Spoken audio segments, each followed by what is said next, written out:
Vivekananda, this is Ma Chitambara. So today I'll be making a video touching on one aspect of Hinduism, of Sanatana Hindu Dharma.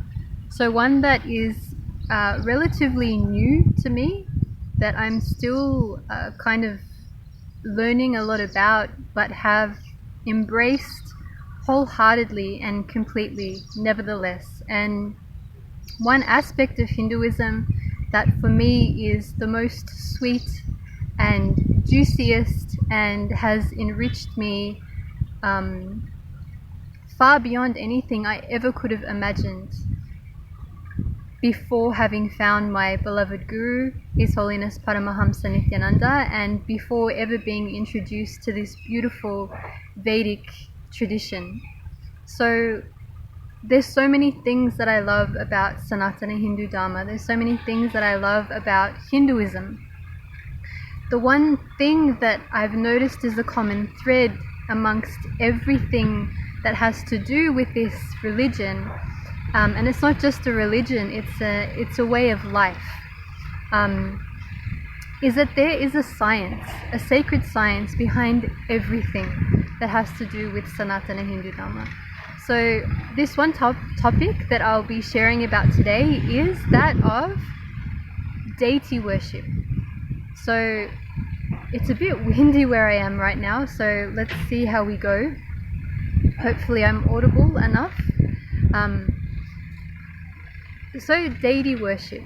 So I've come from a Christian background, and for us, worshipping idols, I remember growing up, I was told by my priest especially, when I was learning all about the Christian religion, is that idol worship is a no-no. In fact, it's a sin. So my understanding of the word sin even has evolved a lot, obviously, from my childhood. So I used to believe that sin meant ending up in hell, ending up in some eternal damnation for doing the wrong thing by a God that would punish me and judge me at the end of this lifetime, and that basically I would be condemned for certain actions that I performed on this earthly plane. So I can't remember who it was I was reading, perhaps Eckhart Tolle, a few years back. He was speaking about the etymology, or the actual root of the word sin, where it has come from and how it's been misinterpreted from the original translation that was meant. So this gave me a huge click, actually. So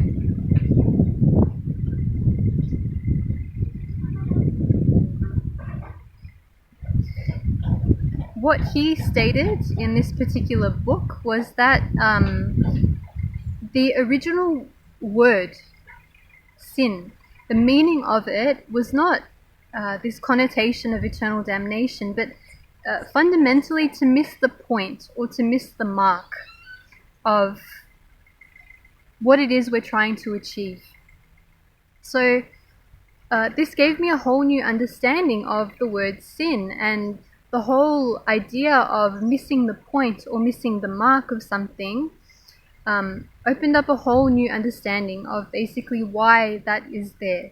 So I'm going to digress from that for now and go back to this science of idol worship, and it is actually a science.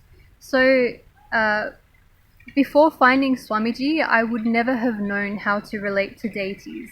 I wouldn't have known how to worship them or approach them even. So that's obviously changed since spending the past 3 years following Swamiji and his teachings and embracing this whole lifestyle. So these deities are not just stone figures as you might see them, and I definitely used to perceive them as such. Right before I had any understanding of them, for me they were just statues. So they're not just statues. There's actually a sacred science behind each of these deities and the kind of energy they actually represent. So in any temple, when these deities are installed, it's done as per the Vedic tradition. So this is an ancient tradition where each of these deities, when they're installed, there's a specific ritual performed known as prana pratishta. So prana, being life force or breath, is infused into these deities. So these deities are actually an independent intelligence. And I say that with utmost conviction because my experiences with them have been exactly that.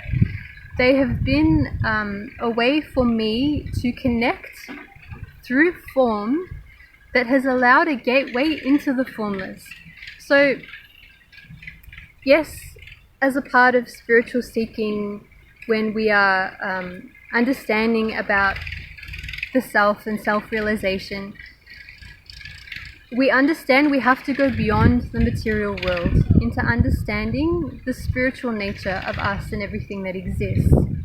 But in saying that, that can be quite difficult when we're stuck with gross thought forms, when our problems in life can be really jarring and quite heavy, and the gravitation towards suffering can be so it can be so strong. It's very difficult to all of a sudden say, okay, yes, no, I'm spiritual and I can transcend these problems just like that. No, it doesn't always work that way. And I know for myself, with certain patterns that trigger strong feelings of victimhood in me or feelings of helplessness, I feel as if I need someone to talk to. I need someone to cry to. I need someone to relate to.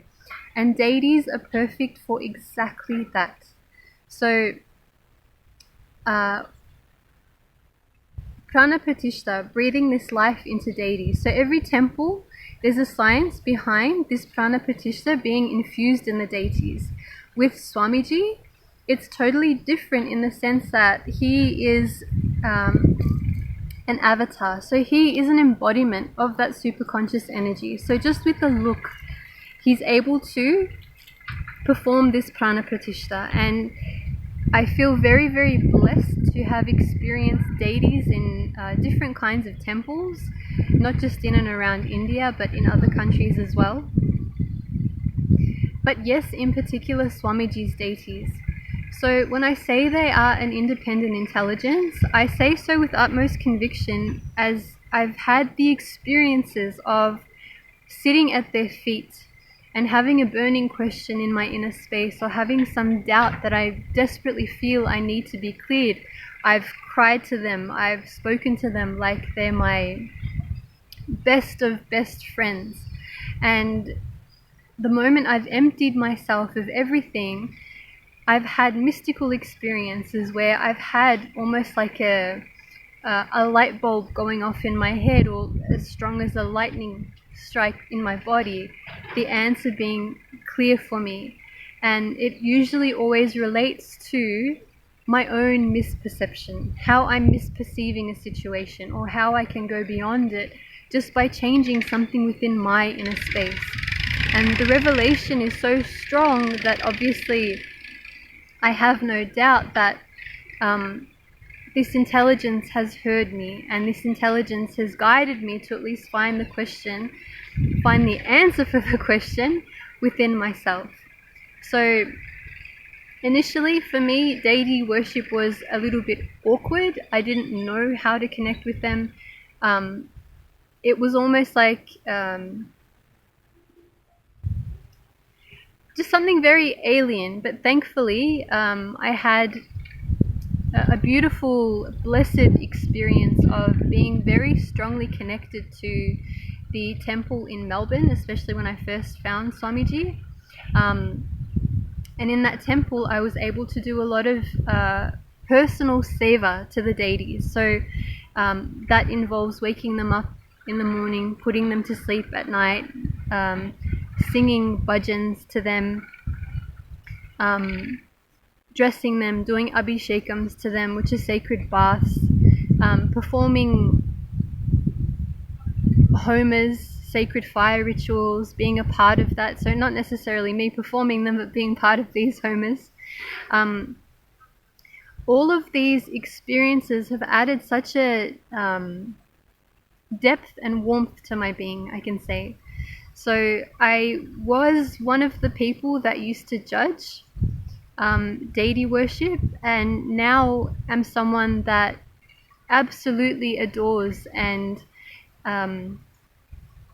encourages everyone to embrace this lifestyle and this culture. It's very, very beautiful. Going back to the whole Christian concept of deity worship being a sin, see, in the sense of it missing the point or the mark in spirituality, yes, we need to go beyond the form into the formless. So ultimately, when we get stuck in form, we are missing the mark of the ultimate aim of enlightenment.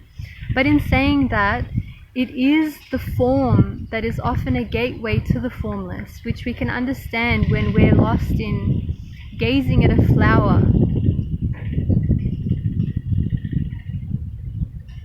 or when we're just sitting there and this peacefulness comes up when we're sitting in amongst nature, or when we're gazing at a beautiful painting or a loved one. Sometimes we need the form as that gateway to the formless, which is why avatars assume the human body again and again and again.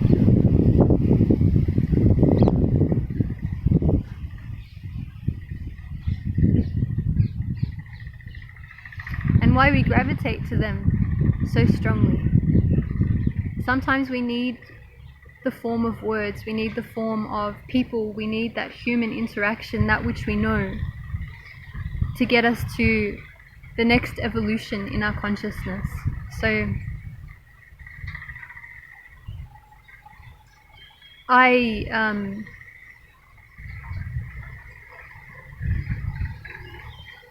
not recommend, but for whoever hasn't gone to a temple and sat in that space, in that ambience, in that sacred energy field that a temple is, especially if you have any judgment about it, the best thing you can do is try for yourself. Try and sit in the sacred space. Try and connect to a deity. Try and speak with them. Try and speak to them as you would your best friend or your mum or your dad, and see what happens. Be open. I'm certainly grateful that I was, and it's added such a beautiful component to my life. So thank you for watching this video. I'm sorry for the wind in the background. It is quite windy. I wasn't expecting this. So if you have any questions or comments, I would love to hear from you, and until next time, thank you and Nityanandam.